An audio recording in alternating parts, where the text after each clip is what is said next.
Hello everyone, this is Talal Hussain, and in this video we are going to talk about how we can absolutely pawn the words in context questions. Now these words in context questions are the single most largely occurring questions on the reading and writing part of the SAT. We have around 15% of the entire reading and writing section from the words in context. So you can expect around 3 to 4 questions in both the modules of words in context. So if you know how to go around these questions, if you know how to solve these questions, yes, knowing the vocabulary is very important, but it's not enough. Guys, I'm telling you, it's 20% or maybe 25% of the game. You have to understand how to actually solve these questions. Once you understand that approach, then you can go on with it. Then, knowing that vocabulary would help you. I have seen students with very good vocabulary base, with very, good words, understanding of the words, but, they lacked the understanding of the passage. They lacked how to actually get these questions, and that is why they failed to solve these questions. Now I will be discussing one question today just to tell you guys how to actually go around these questions, so that you can apply this approach on all the questions that you will be doing, right? So let's try to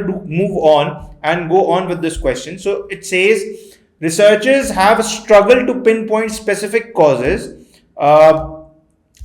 for hiccups which happen when a person's diaphragm contracts. We don't know why. What's going to be the answer? However, now guys, you can lean on these, right? So lean on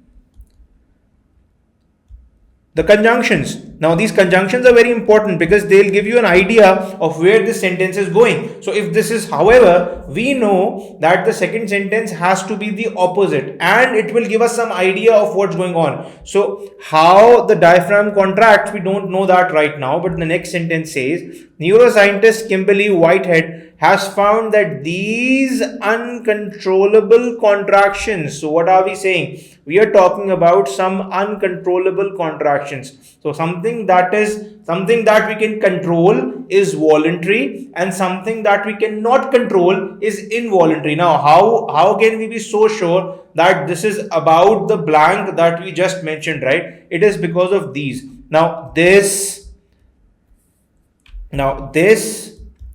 that, these, and those.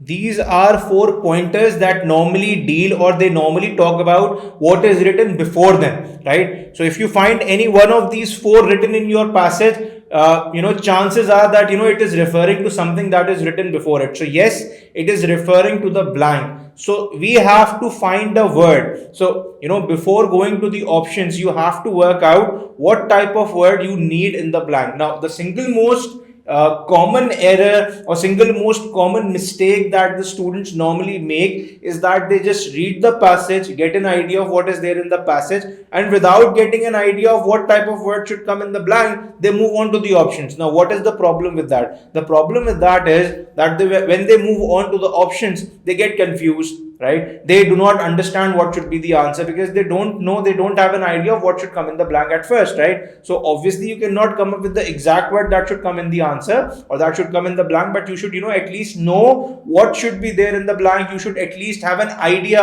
of the connotation of that word, whether it would be positive, whether it would be negative, so you have to understand how it goes about. So over here we are talking about something that is uncontrollable, right? So we have to look for that word in the options. So the first word that you see, it is involuntary, and it can be the answer. And if you look at the other words, the second one is beneficially, completely irrelevant. Obviously it will be eliminated.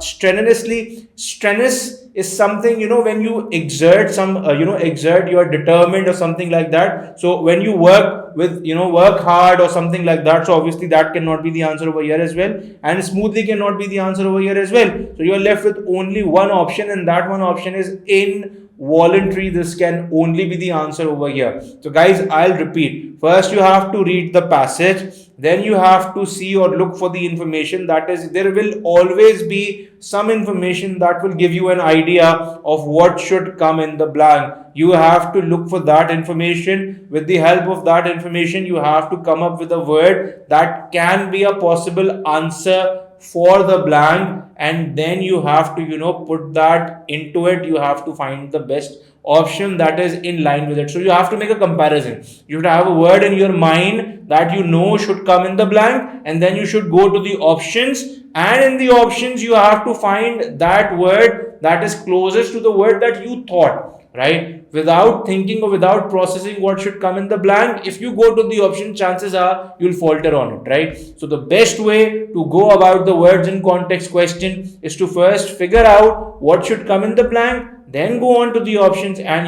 compare it. I'm repeating it, but this is very important, and this is something that you can apply on all the questions. And once you've done this enough times, once you have practiced it enough times, you will be an expert. You'd know how to go about it. You'd know what are the key areas that you have to read to come up with this question. And this is one of the questions that in my previous videos I've also mentioned that you can solve under 30 seconds. So yes, you can do that, but understanding the approach is very important. So this was about the words in context questions. We'll be coming up with more videos very soon. Thank you so much.